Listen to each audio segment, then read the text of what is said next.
Bienvenue dans ce tuto flash. Hugo m'écrit en me disant: peux-tu nous donner quelques raccourcis clavier pour gagner du temps au montage?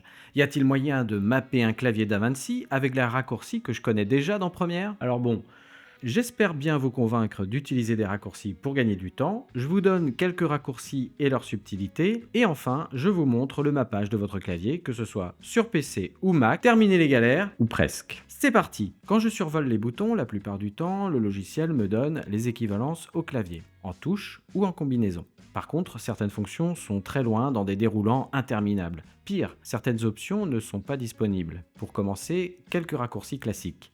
La flèche sur DaVinci, c'est la touche A. Sur Premiere, c'est la touche V. Le cutter ou rasoir, c'est B sur DaVinci et C sur Premiere. L'outil plume pour faire des images clés, c'est sur Premiere la touche P. Et sur DaVinci, la touche Option sur Mac ou Alt sur PC. La barre espace lance la lecture du montage. La touche L aussi. Si j'appuie à nouveau dessus, lors de la lecture, j'accélère 2 fois et ainsi de suite. Pour arrêter la lecture, je peux appuyer sur la touche K. Pour lire à reculons, c'est la touche J, qui peut aussi accélérer en marche arrière.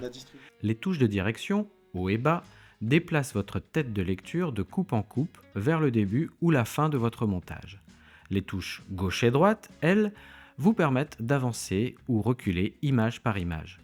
Quand on travaille en point d'entrée et point de sortie, les touches I et O sont universelles. Comprenez I pour In et O pour Out. Quand votre rush comporte du son et de l'image qui sont liés et que vous souhaitez agir sur l'un ou l'autre, vous appuyez en même temps que la sélection de votre souris sur la touche Option pour Mac ou Alt pour PC. Quand on veut déplacer toute une partie de montage, on peut faire un cadre de sélection. Mais il y a aussi des raccourcis. Sur DaVinci, la combinaison Option plus Y permet de sélectionner tous les éléments sur toutes les pistes après la tête de lecture. La combinaison Option plus Commande plus Y permet de sélectionner tous les éléments sur toutes les pistes avant la tête de lecture. Sur Premiere, on retrouve la même chose avec A et Shift A. Il y a chez Premiere 2 touches de raccourci pour zoomer et dézoomer sur la timeline. Il s'agit de la touche moins et plus. Chez DaVinci, c'est la touche Option plus un scroll sur la souris. Au passage, merci Noam. Il y a une subtilité entre la touche Del et Sup. Del laisse un vide, alors que Sup colle les deux plans. Il existe énormément de fonctions et je ne vais pas toutes les citer ici. Il est également possible de créer nos propres raccourcis, c'est-à-dire de faire correspondre une touche à une fonction. Là, ça devient intéressant. Dans DaVinci, allez dans le menu DaVinci, personnalisation du clavier. N'ayez pas trop peur du clavier QWERTY, c'est comme ça pour tout le monde. Par exemple, la fonction setClipColor. On choisit ses couleurs sur les touches de notre choix et ensuite on sélectionne un plan ou plusieurs et on applique la couleur avec notre raccourci. La fonction Cleanup Video Track permet de nettoyer les clips inactifs de sa timeline de différentes façons. Alors le raccourci pour rendre un plan inactif, je rappelle, c'est la touche D.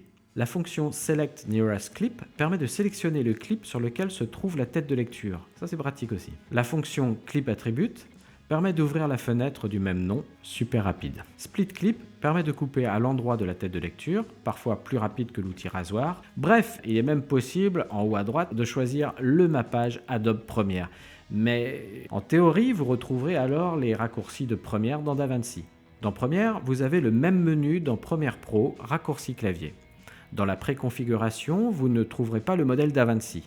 Vous êtes obligé de paramétrer vos touches manuellement pour les faire correspondre à DaVinci. Tous vos réglages sont bien sûr sauvegardables et téléchargeables. Voilà, nous avons vu quelques raccourcis et subtilités pour gagner du temps au montage sur DaVinci et Premiere. L'intérêt, c'est de pouvoir passer d'une machine à une autre sans être trop perdu ici à l'IUT de Lannion. J'espère que ce tuto flash vous aidera un peu.